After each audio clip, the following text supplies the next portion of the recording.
I want you to turn to Isaiah 52 ஒரு வசனத்தை நீங்க அந்த இடத்துல பார்க்கும்படியாக look unto that scripture, Isaiah 52 verse 14. அந்த இடத்துல பாத்தீங்கன்னா இன்னைக்கு நாம ஏதோ குட் ஃப்ரைடே இயேசு ஏதோ சிலுவையில காயப்பட்டார், ஏதோ அடிக்கப்பட்டாரு, ஏதோ மரித்தாரு. Many of us, we don't even have a picture of the suffering Jesus, suffering Messiah குறிச்சு, மேசியா குறிச்சு ஒரு தெளிவு இல்லாம தான் நாம இருக்கிறோம். நீங்க பைபிள்ல படிச்சீங்கன்னா ஃப்ரம் ஜெனசிஸ் 3 இந்த ஆண்டவராகிய இயேசு கிறிஸ்துவை குறித்து அவர் பூமிக்கு வரப்போகிறார், மனு உரு கொண்டு வரப்போகிறார், is going to suffer, is going to tie for mankind.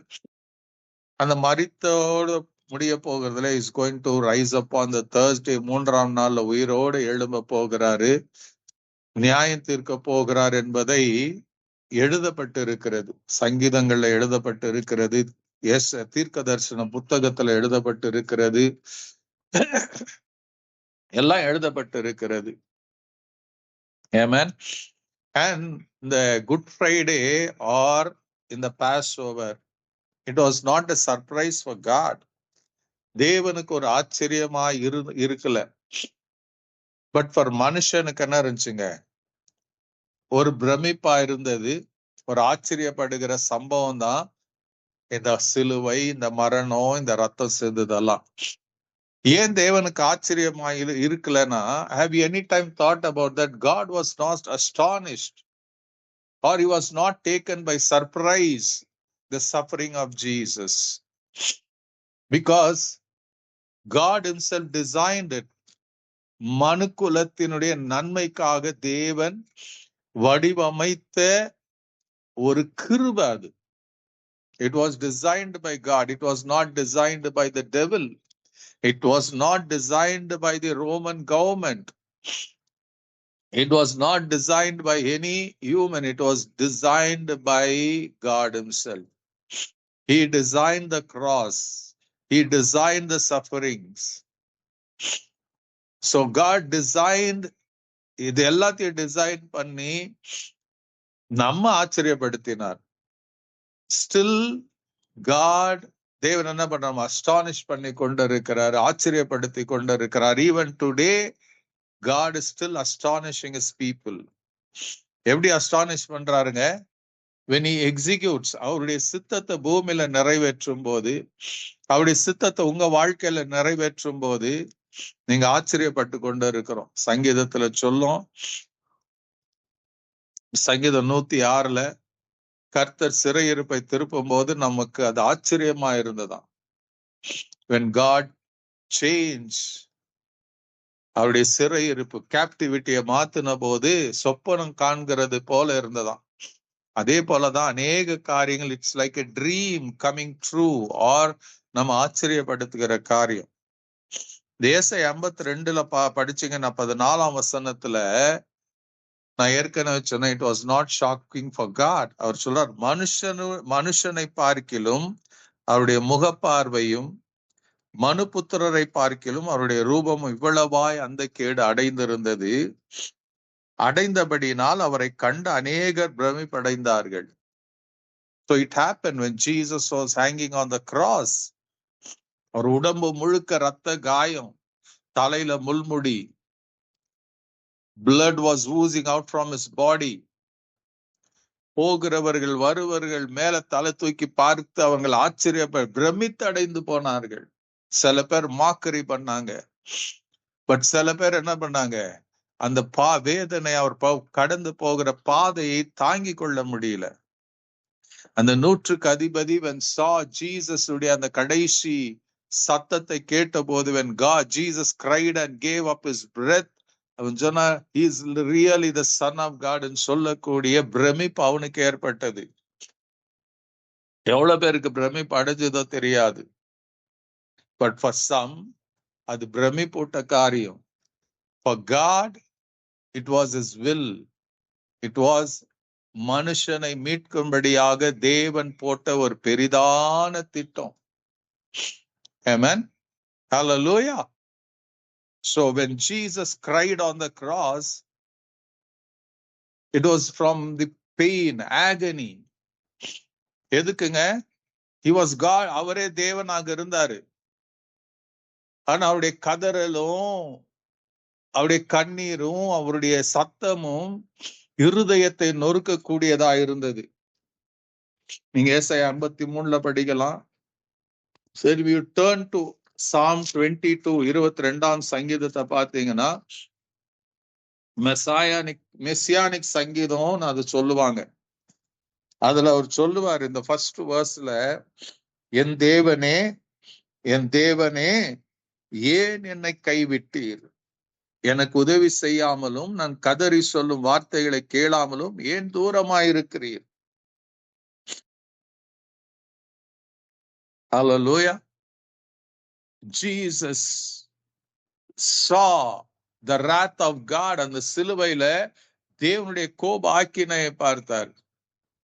That's the reason he cried, my God, why have you forsaken me? என்னை ஏன் காப்பாற்ற வரல? கதறுகிறார். It was the wrath of God. அந்த wrath யாருங்க? It was not upon Jesus.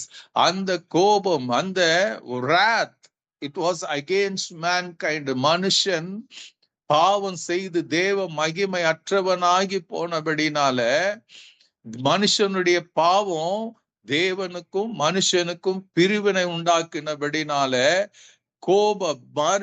பாவத்தின் சம்பளம் மரணம் என்கிற அந்த every man who sins has to die ன்னு சொன்னபடி மனுஷனுடைய மரணம் அவருக்கு முன்பாக வந்தது. பாவத்து நிமித்தம் வந்த மரணம் வந்தது. So God was angry on the sin. பாவத்தின் மேல் அவருக்கு கோபம். பாவம் அழிவை கொண்டு வருகிறது என்ற கோபம்.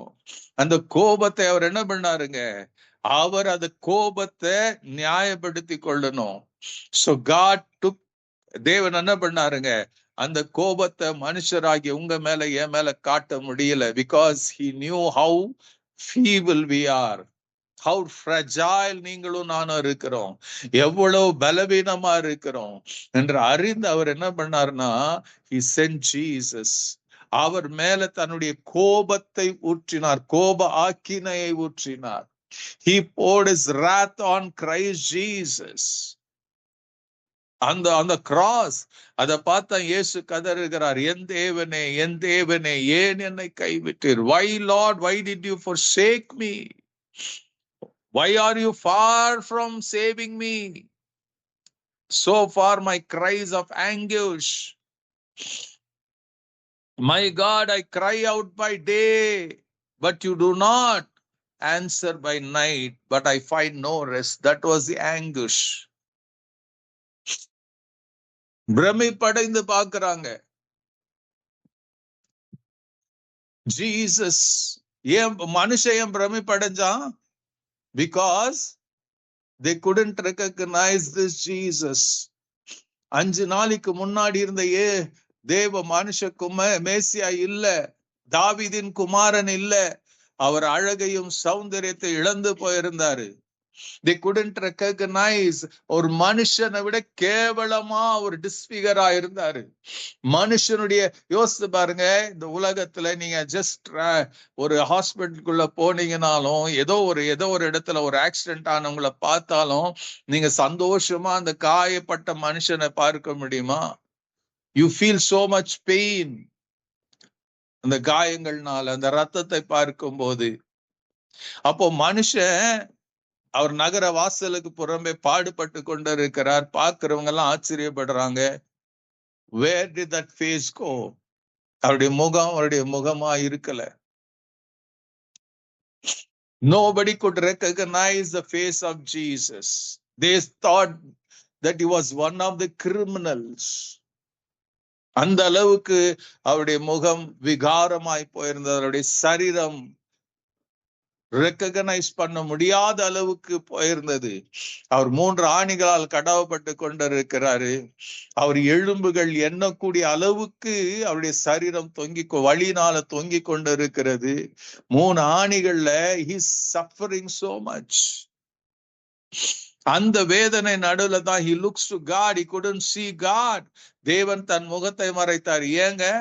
தேவனுக்கு அவர் பாவம் அறியாத சுத்த கணன். He cannot tolerate watching sins.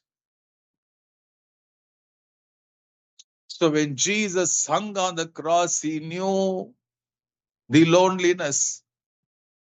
இயேசு அங்க தனிமைப்படுத்தப்பட்டார். எதுக்குங்க? When Jesus cried, God didn't answer. God made Jesus to go through that path. அந்த பாடு, அந்த மரணத்தின் வழியா கடந்து போக பண்ணினார். காரணம் என்னன்னா, when Jesus went through that path faithfully, God gave an acceptance for you and me. The Bible சொல்லுது, Jesus carried your sin and my sin on his body on the cross. 1 Peter 2:24 அது எழுதப்பட்டு இருக்கிறது. He bore our sins. He bore our transgressions. அவர் சுமந்து கொண்டு சிலுவையில தொங்கிக் கொண்டிருந்தார். And God hid his face. ஏசாயால சொல்லும், இமை பொழுது உன்னை மறந்தேன், இமை பொழுது உன்னை கைவிட்டேன். In a moment, எந்த மோமெண்ட்டுங்க? அந்த God's anger, judgment, wrath, ஆண்டவர் சொன்னா நான் மறந்துட்டேன். If my son, if Jesus, you don't go through this suffering, the human mankind will perish, will die, will go to hell. அதனால God pulled his love towards himself. தன்னை அடக்கி கொண்டார். தன் மகன் பாடுபடுகிறதை பார்த்தார். மற்றவர்களுக்கு பிரமிப்பா இருந்தது. தேவனுக்கோ அவரே டிசைன் பண்ண ஒரு பாடு. அது பலவீனம். அது ரத்தம் சிந்துதல். அவர் கண்களுக்கு முன்னாடி தன்னுடைய குமாரன் அடிக்கப்படுகிறதை, நொறுக்கப்படுகிறதை, அவமானப்படுத்தப்படுகிறது, நிந்திக்கப்படுகிறது அவர் கண்களுக்கு முன்னாக நடந்தது. பைபிள் சொல்லும், தன் முகத்தை அவர் கடினப்படுத்தி கொண்டாராம். ஏசாயா 50 சொல்லும், he hardened his face. எதுக்குங்க? he knew what was happening. he hardened his face. ஒன்னும் நடக்காதது போல, எனக்கு அதுக்கு சம்பந்தம் இல்லாதது போல தேவன் இருந்தார். எதுக்குங்க? நீங்களும் நானும் வேர் இன்வால்வ், சம்பந்தம், உங்களை என்னை சம்பந்தப்படுத்திக் கொள்வதற்காக இயேசுவோடு சம்பந்தம் அற்றவர் போல இருந்தார். He accepted you and me through the means of cross, through the means of the blood of Jesus.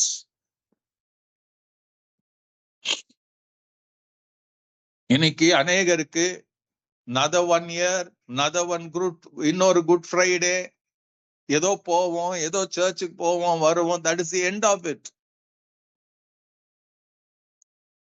உண்மையா அந்த good Friday has it brought change in you? உங்களுக்குள்ள ஒரு மனமாற்றத்தை கொண்டு வந்திருக்கிறதா? Have you made a choice never again to hurt Jesus? என்னுடைய பாவம் அவரை துக்கப்படுத்தும் தெரிஞ்சு துக்கப்படுத்த அந்த ஒரு தீர்மானத்துக்கு வந்திருக்கிறோமா? அவரை பார்த்து பிரமிப்படைந்தாங்க எத்தனை பேர்? அந்த பிரமிப்படைந்தவர்கள், ஐயோ எனக்காக இது நடந்தது என்று எத்தனை பேர் வருத்தப்பட்டு இருப்பாங்க? God was looking. Even today God is looking at you and me. இந்த குட் ஃப்ரைடே வந்துச்சுப்பா, இன்னைக்கு நீங்க சர்ச்சுக்கு போனீங்க, வந்தீங்க, praise the Lord சொல்லிருப்பீங்க. How is your heart towards God?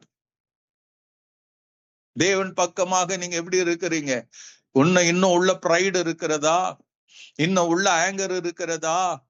இல்ல இன்னும் உள்ள பலவிதமான காரியங்களினால் உங்க இருதயம் நிரப்பி இருக்கிறதா? God hates those things. அவர் முகம் அந்த கேடு அடைந்ததுக்கு காரணம், it's your sin and my sin. யோசித்து பாருங்க. He was beyond recognition. His face was so disfigured. He seemed hardly human. Hardly human.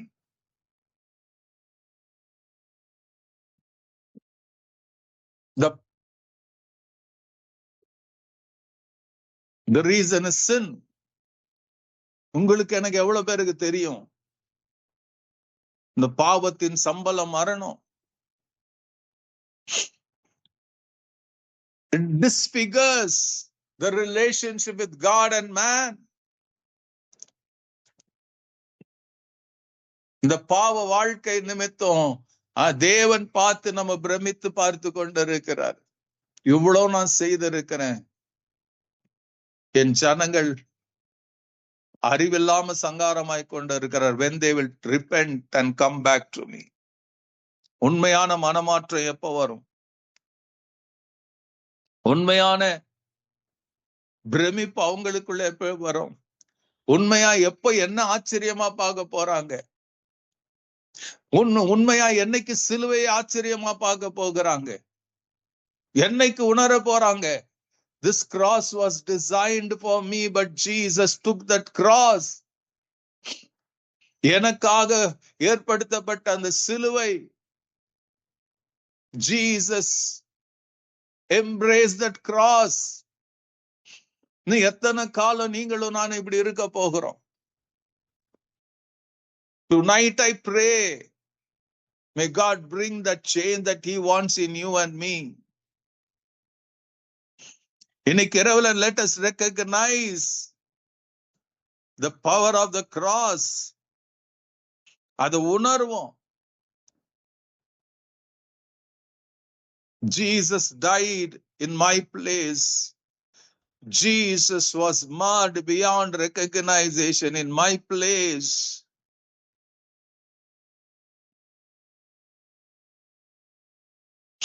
Jesus was crucified in my place. Jesus died in my place.